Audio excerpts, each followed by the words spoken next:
Pessoal, eu sou Alfredo Costa do canal Diário de um Viajante. Não deixe de curtir esse vídeo, compartilhar, ativar o sininho aí e deixar o seu joinha. Estamos hoje aqui conhecendo o Buraco das Araras em Bonito. O Cleiton vai ser o nosso guia, que vai mostrar pra gente um pouco mais sobre o caminho, sobre a história desse lugar. E aqui nós estamos vendo justamente o Buraco das Araras. É um local onde elas estão no seu habitat natural. É uma trilha ecológica muito bonita e é um dos passeios mais baratos também de Bonito e mais acessíveis. E foi um dos passeios que mais me encantaram até o momento. É um lugar lindo demais, é um lugar que está sendo preservado, que antigamente ele estava totalmente sem araras, não tinha nada aqui e foi totalmente preservado e conseguiu recriar aqui o habitat natural delas. Ali atrás são as araras, estão passando, então acompanha aí o vídeo, vê um pouco sobre esse percurso, não deixa de conhecer. E geralmente esse passeio daqui ele é vendido junto com o Rio da Prata, que tem um passeio de flutuação que eu vou fazer daqui a pouco também. Acompanha aí. Não é uma área grande, então o que ela se difere das outras que nós conhecemos na região? Ela é 100% reflorestada, tá? Então 70% de tudo que vocês estão vendo é fruto de reflorestamento, feito pela família que comprou a fazenda em 86, tá? Família Sampaio. Seu Modesto Sampaio, o atual proprietário, ele mora aqui na área da fazenda. E quando ele comprou isso aqui, a maior parte da fazenda era pastagem. E hoje é praticamente uma ilha de cerrado em meio a tantas outras fazendas. Um bioma natural bem reconstituído, onde já tem mais de 150 espécies de aves, mais de 60 casais de araras, dentre outros tantos animais que a gente encontra na região. Esse mapinha mostra a área da nossa fazenda. Além da questão do reflorestamento, ainda tem aqui dentro uma área de 29 hectares criada em 2007, que é uma RPPN, uma Reserva Particular de Patrimônio Natural. Uma vez criada uma reserva nesse padrão, não se pode voltar atrás. Ela permanece para sempre como uma área de preservação, tá? E aqui dentro só se trabalha com turismo. O contemplativo, que é o que vocês estão vivenciando, e o turismo de observação de aves, porque praticamente 158 espécies de aves em uma área de 100 hectares, para esse tipo de turismo é muito bom, tá? E a fazenda é muito procurada por diversos tipos de público. Então, ao vermos qualquer movimentozinho nas árvores, pode ser uma avezinha diferente, então é sempre interessante para a gente estar atento aí quanto a esses pequenos movimentos, tá bem? Tá bom. Você tá vendo? Não. Dá um passo pra Ela ele. tá imóvelzinha lá na Viu? trilha. Ah, achei. Cutia.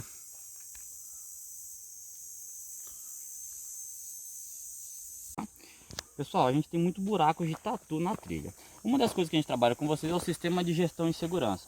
Então, devido à grande presença desses animaizinhos que fazem várias tocas de uma determinada área, sempre é bom a gente estar tomando cuidado para não pisar nesses buracos. A fazenda ela possui uma população de tatu muito grande,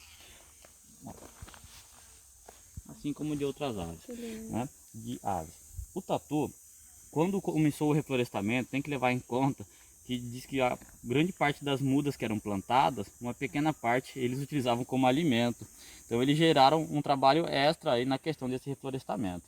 Eles são animais que enxergam muito mal, também não escutam tão bem, tá? Então às vezes a gente vai esbarrar com eles na trilha. Caso ele vir na nossa direção, não se assustem, eles não fazem mal algum, tá bem? Eles já existiam aqui antes do reflorestamento? Sim, E eles se alimentavam do quê? Aí o tatu ele se alimenta de tudo, pequenos frutos, animais que morrem também, raízes. Então ele come realmente de tudo, o que tiver. Tanto que em algumas regiões vocês têm tatu até que são chamados de tatu de cemitério, papa defunto, porque Papa defunto. eles não desperdiçam nada. Papa defunto é sacanagem, tadinho. E se não me engano é no Rio de Janeiro onde veio, tá? Mas é muito legal essa questão. E aqui na fazenda conheceremos, provavelmente, aqui na trilha, tatu-peba, também é conhecido por tatu peludo, esse mesmo que eu havia comentado, papa de fundo, tatu de cemitério, e o tatu galinha. Tatu galinha? Isso, é uma outra espécie que tem seu corpo mais achatado e uma tonalidade mais escura, tá também encontrado por aqui. E ali na frente é um outro buraco de tatu. Outro buraco de tatu. Temos vários espalhados aí ao longo da trilha. É muito interessante, às vezes dizer para você também, porque ele é muito importante na questão de contenção de formigas, cupins, porque um animalzinho desse chega a comer 8.000 formigas por dia. Nossa, muita Formigas coisa. ou cupins. Então ele é muito importante mesmo. E aqui no caso vocês fizeram a trilha e depois que eles apareceram e fizeram o buraco deles também, né? Eles, a trilha ela passa a ser utilizada, ele passa a funcionar como turismo a partir de 96, 10 anos depois da aquisição da fazenda. Mas a trilha ela já passou por várias mudanças, a forma de trabalhar o turismo, ele passa por várias alterações, tá? Mas ao longo de toda a trilha, em todos os pedaços, você vai ver a presença desse animal, na fazenda toda. E você conhece também um pouco sobre a história de Bonito? Como que Bonito surgiu, a época, o ano? Ó, não sou tão bom com datas, tá? Mas o mais bonito, ele surge a partir de um rincão, um conjunto de fazendas ali, que foi elevado a vila e aí até galgar o título de município, se desvincular de outros municípios, tá? E aqui nós estamos no município de Jardim, temos que levar em consideração isso também, tá? Mas, pessoal, lá na frente também, uma avezinha, tá vendo? Ah, tô vendo, bonita Ela é ela. mutum de penacho. E ela tem umas cores também, né? Isso. Provavelmente um casal. E aqui nós temos o município de Jardim. Eu sou residente do município de Jardim, tá, pessoal? Quem nasce em jardim é Jardinense. jardinense. Jardineiro, né? Jardineiro Não. Então, tipo assim, a parte de história eu consigo dizer mais pra vocês sobre Jardim do que pra Bonito, tá bem? Tudo bem. Então se quiser explicar um pouco sobre a história de Jardim também. Ah, Jardim é legal. Então vamos lá. O município de Jardim, ele surge a partir de uma companhia do antigo Ministério da Guerra. Então uma unidade que veio para a região para construir pontes e estradas, chamada Comissão de Estradas e Rodagem número 3. Então eles estavam na margem esquerda do Rio Miranda, passando para a margem direita, tá? Onde fizeram um acampamento, que depois virou uma vila e o município começou a se expandir a partir disso, tá?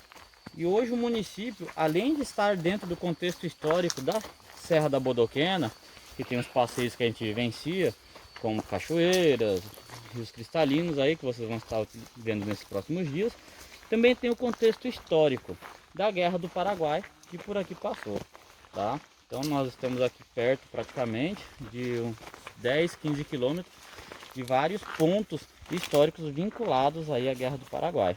Então o jardim tem todo esse contexto aí que pode ser utilizado no turismo.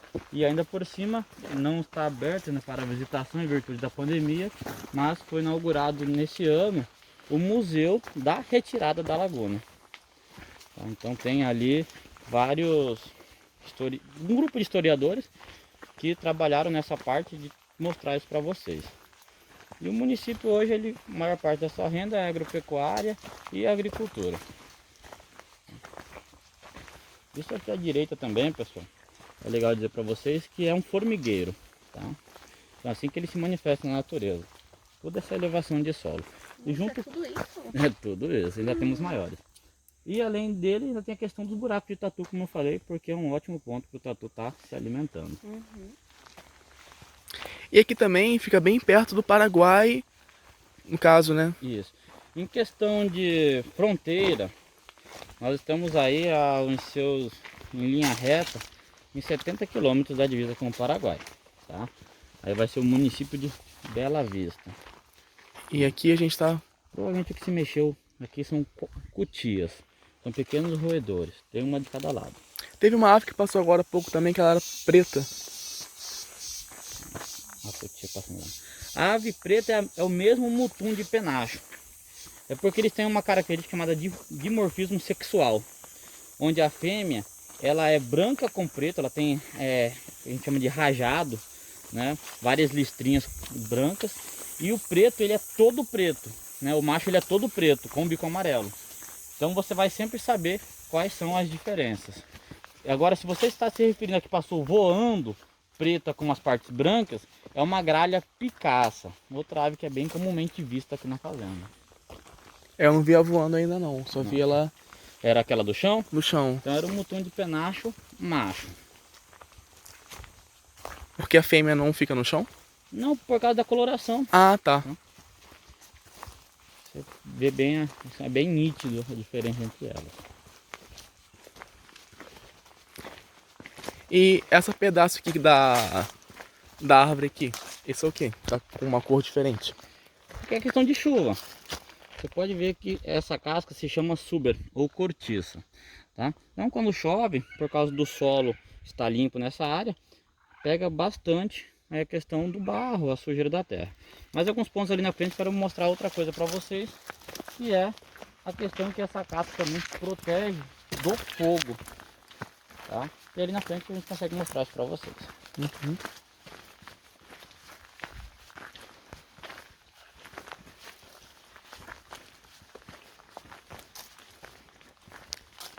Aqui em alta temporada geralmente recebe quantos visitantes assim por dia? Mais de 100 por dia. Mais de 100, né? Isso. A gente trabalha em grupos de vários guias, né? Geral participar de um plantão. Uhum. E aí, a cada 20 minutos, saem grupos. Aí são grupos de 10 a 15 mais ou menos, né? Um pouco menos agora em virtude da pandemia, né? Para trabalhar dentro do protocolo de biossegurança. Esse daqui já é o buraco das araras já? Essa já é a primeira parada para observação, né? E a gente vai mudar a perspectiva que vocês têm sobre buraco. É que ali já são as araras. Já são as araras. Agora a gente vai conhecer o famoso buraco das araras. Sejam bem-vindos à maior dolina da América do Sul, pessoal. Podem ocupar de cima como a parte de baixo. Bora conhecer o buraco das araras?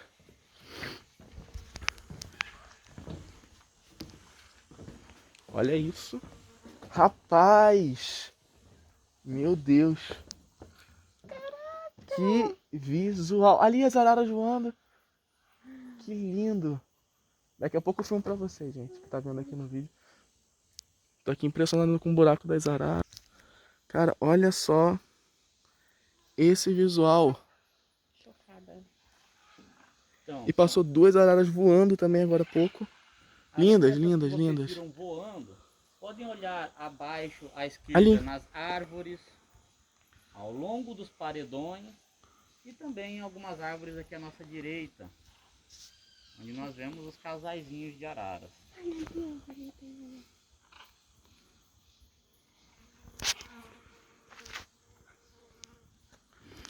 Ali tem um casal de araras na árvore, né? Isso, na árvore, nas rochas. Aqui à nossa esquerda, mais abaixo. Então, dentro do buraco, normalmente, são cerca de 16 casais. Que vivem aqui. Isso, a fazenda ela tem cerca de Opa. 60 casais. Tá? Mas 16 fazem ninhos nessas fendas. Buracos naturais que surgem na rocha, onde elas utilizam como casa. Então a fazenda ela funciona como uma espécie de berçário, onde todo ano você tem a média de 60 casais reproduzindo aqui. E aí os filhotes partem depois de um tempo junto com os pais para fortalecer e aí povoar outras áreas. Ah, então aqui é um pedaço apenas de passagem delas. Fica mais voltado à questão da reprodução. Reprodução, né? Né? Onde o período começa em julho, geralmente. E aí se estende até dezembro, mais tardar em alguns casos, em janeiro. Tá? E após disso, o filhote ele vai voar cada vez mais distante junto com os pais, porque os pais precisam que esse filhote se desprenda deles. Então aí os pais também vão pular depois de um ciclo reprodutivo. Então só depois desse processo todo eles irão retornar para cá. Ali é o segundo ponto de observação. Isso, e daqui lá são 170 metros. E aqui embaixo, assim, tudo verde, isso é o quê? Isso é um lago. Então o que nós vemos lá embaixo é água. É isso que eu ia perguntar. Porém, isso que a gente vê aí em cima dele é uma espécie de lentilha, tá? Então essa variedade de plantas, ela consegue dobrar a população dela em 48 horas. Então ela se multiplica tanto que ela cobre toda a superfície desse lago, tá? Fazendo com que ali existam pouquíssimas espécies de peixes. Então você não vai ter uma variedade grande de peixe lá embaixo não. Cara, é muito bonito ver as araras voando. É legal dizer para vocês também que quando a gente está vendo ela voando aqui dentro, vocês estão tendo uma perspectiva diferente sobre o voo dessas aves. Porque aqui vocês estão observando as araras de cima para baixo. Baixo. Vocês estão observando as costas de uma ave durante o voo. O que na natureza não é tão comum. E esse espaço daqui também, ele é muito bem preservado para que não tenha que ela continue no habitat natural sem a nossa interferência, não é Isso isso? aí. Tanto que lá embaixo não há descidas, a área, ela não, o pessoal que é da fazenda não dá alimento, então elas vivem aqui De forma natural. Então elas têm que buscar o próprio alimento, elas têm que disputar os ninhos. Tá? Então são bastante situações aí para não fugir do contexto normal. A única forma de apoio que a fazenda presta a essas aves é a preservação e plantando cada vez mais árvores aí, em especial palmeiras que elas utilizam como casa. Mas tem como ir até lá embaixo ou não? A fazenda possui a licença para o rapel, porém há necessidade da criação de uma plataforma. Hoje não existe estrutura nenhuma. Isso. E entre cortar uma árvore lá embaixo para fazer essa plataforma, o proprietário achou mais viável cortar o rapel. Olha, parabéns ao proprietário. Poucos proprietários têm essa visão menos empreendedora, né? E mais natural. Mais natural. De preservar mesmo a natureza, né? Independente do que vai ganhar e do lucro. Porque aqui ele cobraria fácil mais de R$ 1.000 por um rapel. Sim. As pessoas pagariam brincando, mas não preservaria tanto o espaço, né? Exatamente. E a história desse local se funde muito a esse tipo de pensamento. Porque ele comprou isso aqui em 86. A fazenda, ela começa então nesse período, porém, nessa data, nesses anos iniciais, não havia nada de aves aqui. Então tudo isso aqui foi voltando aos tempos, a questão das araras. Ah, então aqui a não tinha arara vegetação. quando ele comprou? Não. E o que é legal dizer para vocês? Esse local ele foi descoberto em 1912. A partir daí, as pessoas começam a vir aqui fazer todo tipo de baderna. Então era um local muitas vezes utilizado para dar tiro, soltar fogos, jogar lixo, jogar pessoas. Em 70 foi feita uma expedição aí dentro, por parte do exército, onde retiraram daí até ossadas humanas. Meu Deus. Então eles jogavam de tudo aqui mesmo. E se a gente olhar com um pouquinho mais de atenção, lá embaixo vocês conseguem ver o resto de um carro. Aquele negócio branco ali? Isso. Aquilo ali é o resto de uma Brasília, que foi jogada aí no ano de 86. E o proprietário não quis retirar essa Brasília ou ele não conseguiu? Não tenho certeza dessa informação, mas eu creio que não conseguiu. Porque você retirar um material lá de baixo É um custo muito alto, né? E tanto que em 96 é realizada uma expedição lá para fins de limpeza entre o exército e bombeiro. E retiram daí de dentro lixo suficiente para encher 3 caminhões. Meu Deus. Tá? Porém, todo o material retirado foi através de rapel. E no caso, ele que pagou por tudo isso? Meu Deus. O avião chegou pertinho.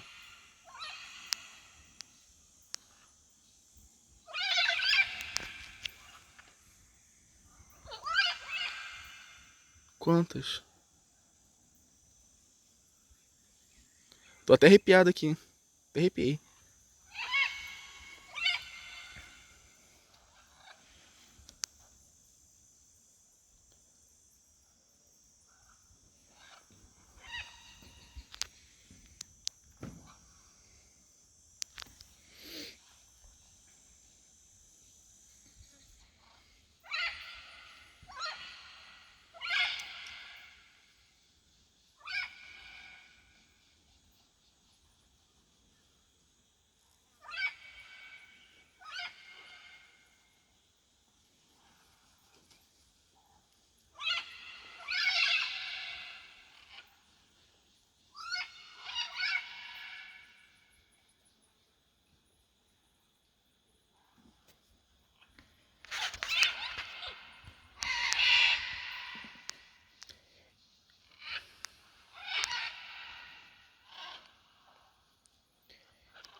E uma coisa que eu achei bem engraçado também, que esse daqui é um dos passeios mais baratos de Bonito, né?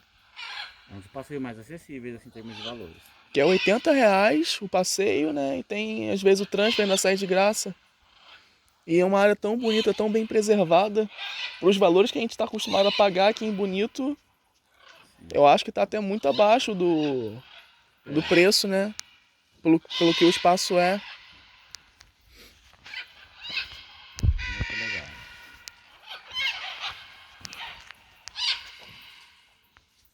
Ó, tem algum bichinho aqui perto. E são quantos casais tem aqui? Dentro do buraco são cerca de 16 casais. 16 casais. E no caso, as araras voltaram por conta própria ou o proprietário ele comprou algumas e trouxe para cá? Quando ele começou em 86, melhor, em 96, perdão, as atividades da fazenda voltadas ao turismo começam em outubro de 96. Então, por essa questão do pessoal jogar lixo, fazer toda essa baderna, todas as aves que viviam aqui foram embora. Então, os primeiros casais de arara, ele comprou, trocou, então eram araras mais domésticas, que ficaram na área da fazenda. E com o passar do tempo, essas aves vieram retornando com outras. Então hoje, esse contexto delas morarem aqui, só existe novamente devido a essa questão de ele ter trazido o primeiro casal e a partir daí esse casal voltado com as demais. E com a área preservada, esse número só tende a manter-se aumentando. E hoje a marca é de 60 casais já ocupando a fazenda anualmente. Ah, então tem mais casais que não estão no buraco, mas estão na fazenda, nessa área. Na área ao redor da fazenda. Ao redor da fazenda. Que bacana. Ou seja, ele acabou criando aqui um cativeiro de araras no seu habitat natural. Naturalmente. Porque elas não sentem a necessidade de sair daqui, porque tem alimento, os ninhos mais protegidos. E a grande população assim, mantendo próxima também, para elas é mais viável para expulsar um predador ou um mal incomum. E elas se alimentam de? Temos 23 espécies de frutos que elas se alimentam. Tá? Em uma extrema necessidade, elas ainda podem comer insetos, né? Então a fazenda ela tem uma área aí onde não vai faltar nenhum tipo de alimento para elas. Vamos andar mais um pouquinho? Vamos. Então, eu não posso tocar em nada de vocês, porque... Então, quando a gente fala em cerrado, essa é a área mais nítida da fazenda para a gente conhecer esse bioma. Características: árvores não muito altas, troncos todos retorcidos, tá? E essa casca, que se chama suber, ou cortiça. Todas as árvores desse bioma, vocês podem ver que tem diferentes cascas, porém todas os possuem, tá? Essa casca é uma proteção natural que esse bioma tem em relação às queimadas, tá? Que fazem parte de um processo chamado sucessão ecológica, tá? Em conjunto com o fogo. Como você perguntou ali atrás sobre a coloração das árvores, podemos ver que muitas vezes elas estão com a sua casca escura, tá? Tem aí resquícios de queimada, onde esse fogo ele tem um papel de despertar sementes que estão em estado de dormência, tá? Então o fogo de maneira natural, em ambientes naturais... Esse aqui é um abacaxi? É um ananás, tá? Um abacaxizinho do cerrado, por mais que ananás seja o nome do abacaxi em outros locais, tá? Outros países. O cerrado ele também é conhecido por floresta invertida. Então, as raízes dessas árvores chegam a ter 2 vezes o tamanho delas. Ele é muito maior para baixo do que para cima. E esse ananás, no caso, ele não é comível, não é comestível, né? Ele pode ser, você pode utilizar ele como alimentação, porém ele não tem um sabor muito agradável. Por dentro ele é meio babento, tá? E tem sementes. Na natureza ele é muito mais bem utilizado na alimentação pelos roedores, tá? Que também são os responsáveis por espalhar eles, porque quando um roedor come um frutinho desse, ele vai levar aquela coroazinha para longe. Então espalhando mais e mais esse fruto aí. Mas numa extrema necessidade, se você estiver num lugar largados e pelados, pode comer, sem problema. Ótimo, bom saber. No sufoco, no perrengue, né? Tá? Um abacaxizinho, poxa, vai bem. Aqui é legal mostrar para vocês a nossa esquerda, ainda sobre a relação que essas cascas têm. Pode notar que ali temos uma árvore que já morreu e você vê a grossura que a cortiça chega em relação ao meio desse tronco. Então, quando essas queimadas ocorrem, elas não são tão violentas, vamos dizer assim, porque o solo não tem material suficiente para que essa queima seja tão agressiva. Então, como o fogo ele é passageiro, ele não chega ao meio dessa árvore. Vemos árvores que têm muito grossas, como esses angicos aí que nós estamos na frente. E essa casca ela tem uma espessura bem considerável para essa proteção. E toda essa área daqui foi reflorestada? Essa área aqui, ela é natural. Natural. Ela nunca foi desmatada, tá? Mas os outros 70% da fazenda já foram e retornaram com o tempo. E ainda com o tempo, as árvores, aqui na esquerda, nós vemos as bocaiúvas. Essas palmeiras são muito importantes para nós. Por quê? Porque elas têm a característica de ser os ninhos das araras depois que elas morrem. Alguns costumam dizer ainda que essas árvores vivem muito mais depois de mortas, né? Porque ela tem uma vida média de 90 a 100 anos. E quando ela morre, como eu falei, ela perde toda a parte de cima. Pode ver que as secas já estão sem a copa das árvores. E aí ali os locais escolhidos por essas araras para fazerem suas casas. Os buracos mais abaixo são feitos pelos pica-paus, que depois passam a ser ninhos de várias outras aves, como tucanos, corujas e outras aves. Uhum.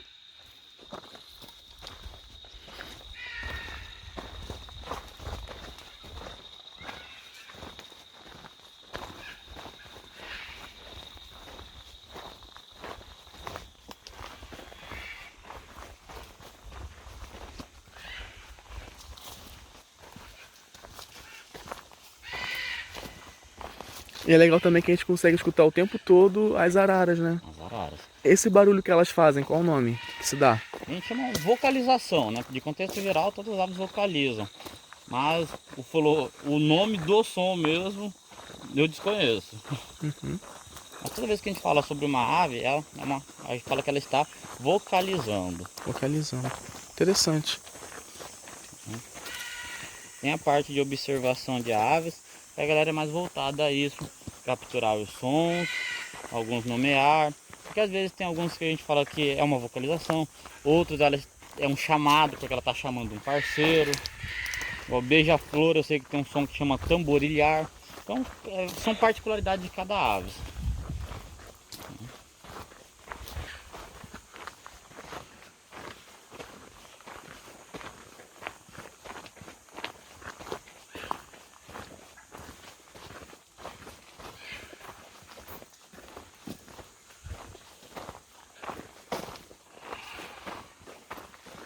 Nessa passarela já é bem legal a gente estar olhando para a direita, e a gente já começa a ver as fendas nos paredões, que são os locais que as araras utilizam como casa. Só cuidado, tem um pequeno degrau aí na frente.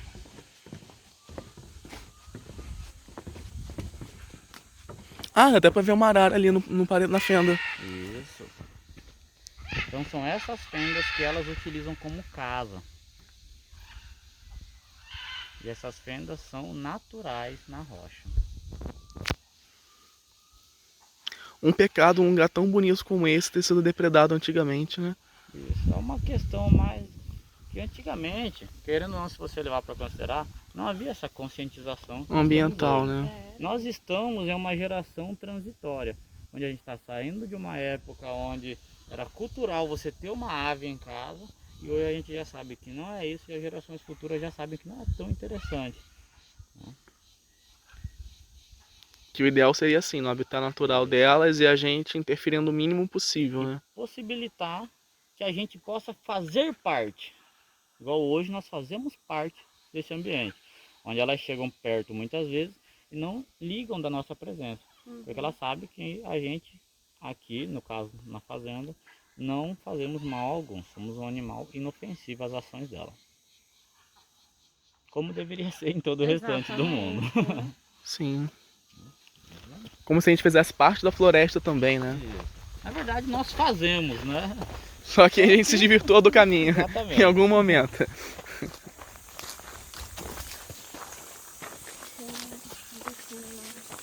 Só tirar aqui com lixo. Ah, obrigado. Pronto.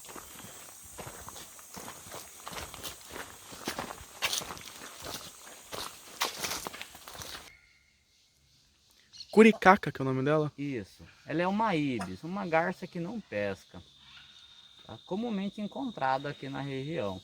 Muito vista também em área de pastagens. Essa ave mora aqui dentro também, geralmente nos platôs, áreas planas da rocha. Né? E ela se alimenta de insetos nas áreas ao redor, geralmente nas pastagens das fazendas. Muito bonita ela. Muito bonito também.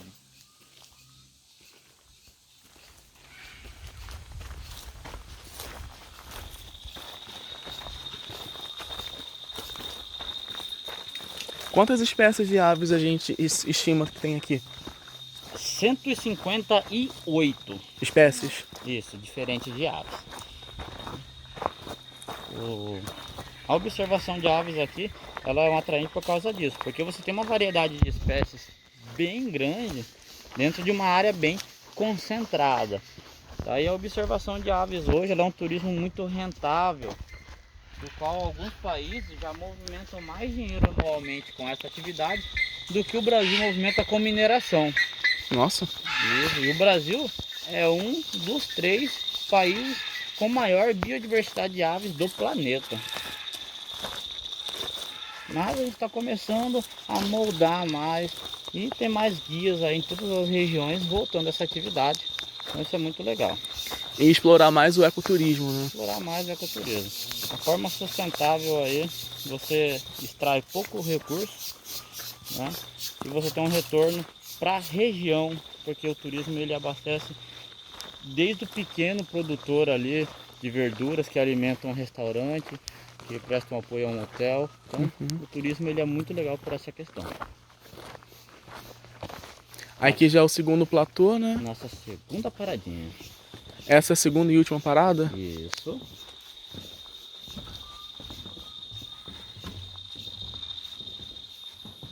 Pessoal, udu de coroa azul. Olha.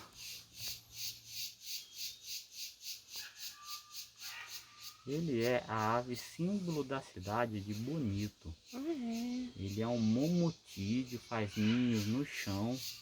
Tá? O coroa no chão. Pode ver que o olho dele tem um tom de azul bem forte, tá? Assim como o topo da cabeça.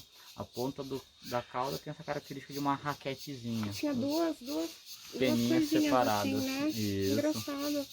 Mas assim, por que ele faz ninho no chão, né? Se ele voa, é muito mais seguro fazer ninho no alto. Mas é bem legal. Mas não só ele. Temos até espécies de sabiás que fazem ninho no No chão. chão. Engraçado.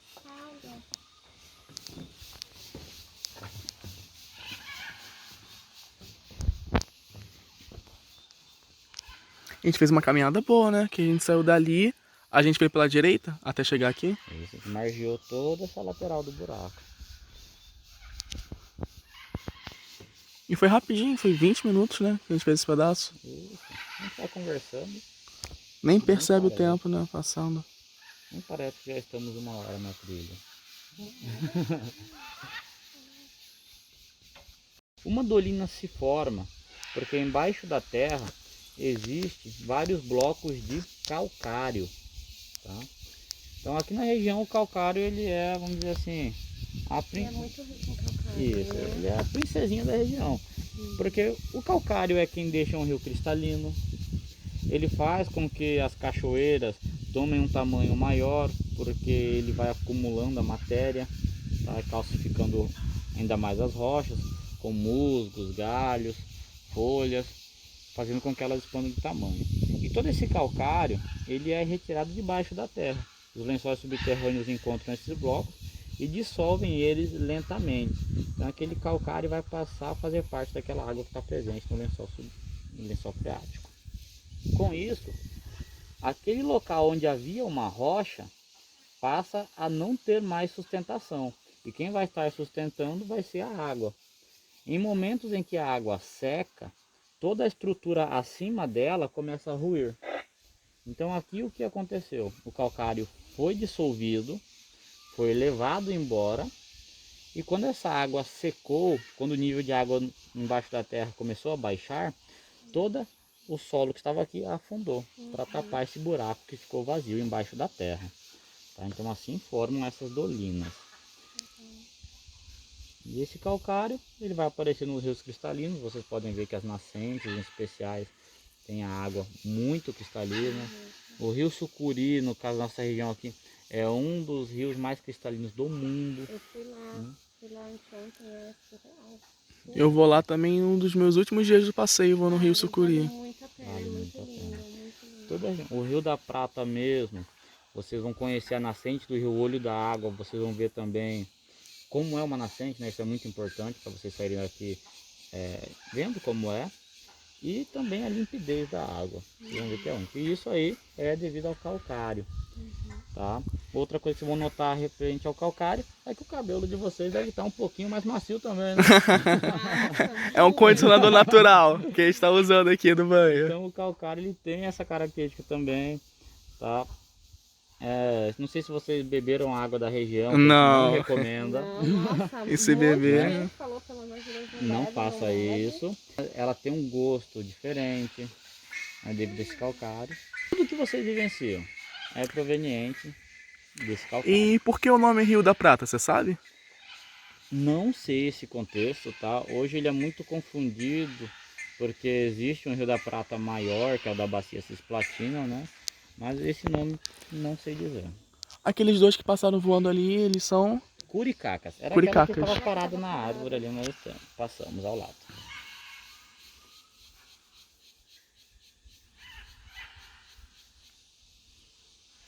Aqui dá pra ver menos, parece, né, Aurora? Elas Elas estão mais quietas, você pode ver que o voo está concentrado mais naquela área lá. Elas estão lá, paradas nas árvores, porque agora a temperatura já começa a aumentar. Como elas sabem que essa temperatura vai se estender agora de umas 11 até umas 4 da tarde, ela já tem que fazer uma alimentação mais eficaz, para nos horários de maior temperatura ela se manter mais quieta. Ou seja, o melhor horário para visitação é na parte da manhã. Na verdade, varia conforme o dia. Se fosse um dia nublado, com uma temperatura mais amena, é bem possível que elas estejam ativas o dia todo. Um dia chuvoso, Elas ficam mais quietas dependendo do quantidade milímetro de chuva.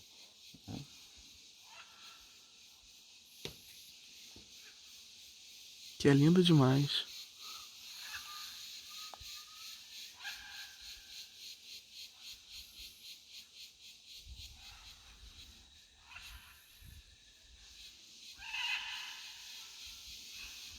Bergson, me escuta?